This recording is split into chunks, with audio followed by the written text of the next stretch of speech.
بانو نصرت امین باقاعدہ مجتہدہ تھی اصفہان کی، اور بڑے بڑے علماء ان کے علم کے قائل رہیں، اور 95 سال کی عمر میں انہوں نے انتقال کیا۔ انتقال کو بھی بہت زیادہ عرصہ نہیں ہوا، 95 سال کی عمر میں، اور بڑی معرکۃ الآراء کتابیں لکھی ہیں، اخلاق پر کتاب لکھی ہیں،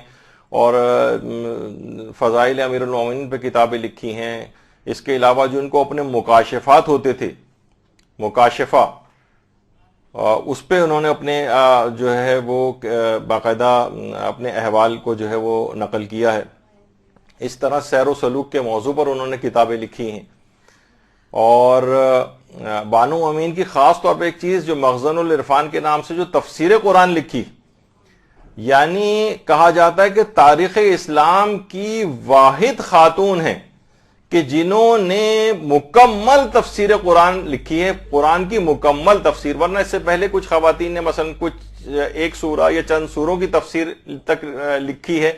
لیکن بانو امین اصفہانی نے پورے قرآن کی تفسیر لکھی ہے، تاریخ اسلام کی واحد خاتون۔ اللہم صلی علی محمد۔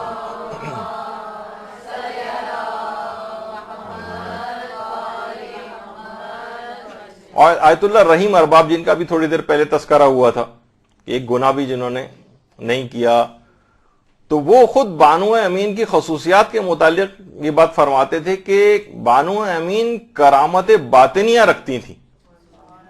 اور ان کی خصوصیت ایک اور تھی، خود یعنی آیت اللہ رحیم ارباب نے یہ بات نقل کی ہے کہ کبھی کسی شخص سے سوء ظنی نہیں رکھی انہوں نے، بدگمانی، اور فرماتے تھے کہ اتنی بڑی کرامت ہے۔ دیکھیے کرامات کی بھی دو طرح کی، کرامات ظاہریہ ہوتی ہیں، کرامات باطنیہ ہوتی ہیں۔ لوگ کرامات ظاہریہ کے اوپر بہت زیادہ کہ جناب وہ پانی کے اوپر چل رہے تھے اور طے الارض کر رہے تھے اور ہوا کے اندر چل رہے تھے اور ہوا میں بلند ہو سکتے ہیں، اور اس طرح کی جو ظاہری کرامات ہیں، یہ بھی کبھی کبھار اس قسم کی طاقتیں بھی آ جاتی ہیں۔ لیکن فرماتے ہیں کرامات باطنیہ جس پر دوسرے لوگ مطلع نہیں ہوتے، یا ہوتے بھی مثلا آپ کے سامنے کہ بھائی انہوں نے ساری زندگی کسی سے سوء ظن نہیں رکھا، تو کوئی خاص بات نہیں، ایسا لگا کہ جیسے اب یہی کہا جاتا کہ جناب وہ ہوا میں اڑتی تھی، تو لوگوں کی نگاہ میں بہت بڑا بات ہو جاتی۔ جیسے بہت سارے لوگ ان کو کہا جائے کہ جناب آپ فلاں جو ہے فلاں زیارت عاشورہ میں پڑھیں تو بالکل توجہ نہیں کرتے، اور جیسے ہمارے مولانا شہریار رضا عابدی فرما رہے تھے کہ ہم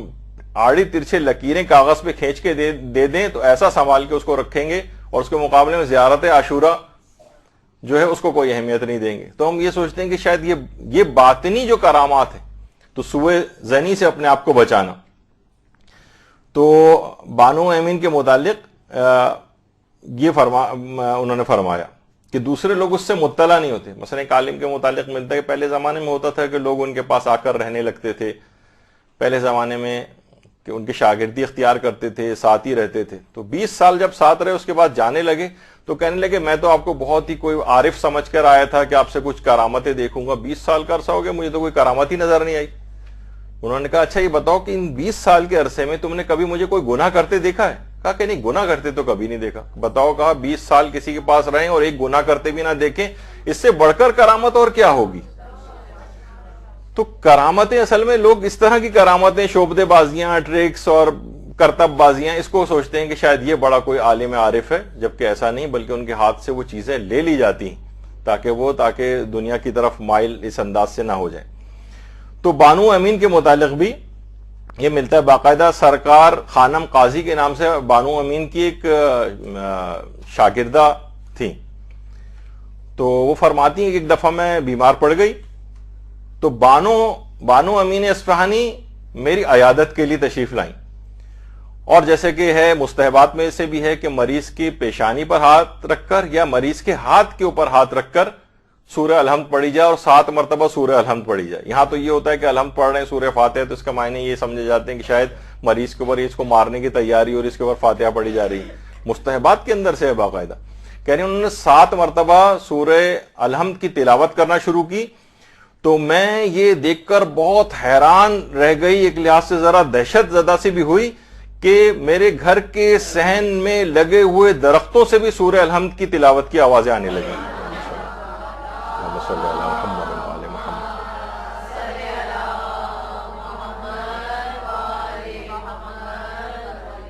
تو اس طرح سے انسان کوئی عورت بھی ہے اگر وہ مقام بلند کو حاصل کرنا چاہے، اپنے آپ کو گناہوں سے بچائے، تو یہی وجہ ہے کہ آیت اللہ حسین شفیعی یہ خود اصفہان کے بہت عرفاء اور حکماء میں سے شمار ہوتے تھے، تو یہ خود فرماتے تھے کہ بانو امین اصفہانی کی توحید بہت بہت بہت بلند تھی. اتنا انہوں نے مقام اپنا حاصل کر لیا تھا کہ آخوند کاشی جن کا میں نے اس سے پہلے تذکرہ کیا تھا، ان کے بھی لوگ سنتے تھے کہ ان کے مدرسہ فیضیہ کے درختوں کی تسبیح اپنی کانوں سے لوگوں نے سنی ہے، سبوح ہو قدوس ہو رب الملائکۃ والروح، تو اس طرح کی تسبیح کی آوازیں. تو خود ایک استاد صفوی قمی جو کہ بانو امین کے شاگرد تھے، یہ خود فرماتے ہیں کہ بانو مجھ سے خود فرماتی تھیں کہ جب بھی حضرت اسرائیل ہمارے علاقے میں کسی کی روح قبض کرنے کے لیے آتے ہیں مجھے ان کی موجودگی کا احساس ہو جاتا ہے، اور فرماتی تھی کہ مجھے یہ بھی علم ہوتا ہے کہ وہ کس کے گھر میں جا رہے ہیں اور اس گھر میں جا کر کس کی روح قبض کریں گے. تو استاد صفوی قمی فرماتے ہیں کہ میں نے پوچھا بانو یہ آپ نے یہ مقام کو کیسے حاصل کیا، یہ اصرار آپ پر کیسے آیا ہو گئے؟ تو اب دماغ میں آپ کے آ رہا ہوگا کہ پتہ نہیں بانو کون سی ایسی چیز بتائیں گی. بانو نے کہا یہ مقام میں نے قرآن کے ساتھ ارتباط اور انس سے حاصل کیا ہے. فرماتی ہیں کہ جتنا میں قرآن کو پڑھتی گئی، جتنا میں اس کے اندر غور و فکر کرتی گئی، جتنا میں نے آیات الہی کے عمیق سمندروں کے اندر اپنے آپ کو غرق کرتی گئی، اتنا ہی اس سے سیراب ہوتی گئی، اور جن کی بنا پر یہ حجابات برطرف ہونے لگے اور تمام اسرار میرے لیے کھلنے لگے. تو یہ قرآن کے ساتھ ایک طالب علم جتنا بھی اپنا ارتباط برقرار رکھے گا، جتنا بھی کوشش کریں کہ جتنا بھی قرآن کی تلاوت ساتھ کے ساتھ وہ کر سکے، تو ایک نئی زندگی اور ایک نئی عرفانی دنیا کے اندر وہ قدم رکھے گا. تو اچھا یہ جو بات ہے کہ حضرت اسرائیل کی موجودگی کا ان کا احساس ہو جاتا تھا، یہ آغا مرتضی نجفی قدسی جو دارالقرآن علامہ طباطبائی کے ڈائریکٹر بھی جو کھڑے ہوئے آیت اللہ ناصر مکارم شیرازی کے ساتھ، باقاعدہ انہوں نے اپنے ایک مقالے میں بھی اس بات کو لکھا ہے بانو امین کے حوالے سے، اور حوزہ علمیہ قم کی جو آفیشیل ویب سائٹ ہے اس پر بھی یہ واقعہ موجود ہے. وہ فرماتی تھی کہ مجھے اسرائیل کی آمد کا احساس ہو جاتا ہے، ہمارے علاقے میں بھی کہیں پہ بھی آتے ہیں اگر اسرائیل. تو یہ اتنا مقام، اتنا عظیم مقام کیسے انہوں نے حاصل کیا بانو امین اصفہانی. اچھا ایک دماغ میں ایک آتا ہے کہ بھئی اتنا پڑھنا لکھنا یہ تو اس وقت ہوگا نا کہ جب بانو امین شاید ان کی تو شادی نہیں ہوئی ہوگی، یا مثلا بچوں کی ایسی ذمہ دار، ورنہ کہاں ممکن ہے کہ ایک عورت اتنے علم کو حاصل کر سکے. بانو کے 8 بچے تھے. اچھا بعض اوقات یہ ہوتا ہے کہ اس میں بھی انسان یہ ہوتا ہے نا کہ چلو 8 بچے تو ان کی پرورش وغیرہ کی اچھا یہی بچے اگر بیمار ہو جائیں. بانو کے 8 بچے تھے، 7 بچے مختلف بیماریوں کے اندر وفات پا گئے. 7 بچے، اتنے مصائب، اتنے دکھ اور تکالیف برداشت کرنے کے بعد بھی بانو امین اتنے بڑے مقام تک پہنچی. اور ایک بچے کا جب ان کے انتقال ہوا اور ان کو ایک استاد جوانی کے دنوں میں، ابتدائی دنوں میں جب پڑھانے کے لیے آتے تھے تو انتقال ہوا تو اس دن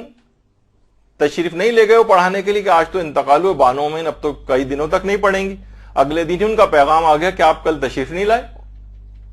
پڑھانے کے لیے. یعنی بچوں کی موت سے بھی ان کی اس تڑپ علم کے اندر کوئی کمی واقع نہیں ہو رہی، اور ایک بچے کا انتقال نہیں، 7 بچے مختلف بیماریوں کو، کسی نامعلوم بیماری کا شکار ہو کر دنیا سے گئے، فقط ایک بچہ ان کا صرف بچا. تو اتنے مصائب کے باوجود اتنے بڑے مقام تک وہ پہنچی. تو بانو امین کا باقاعدہ بہت بڑا سا ایک مزار اصفہان کے اندر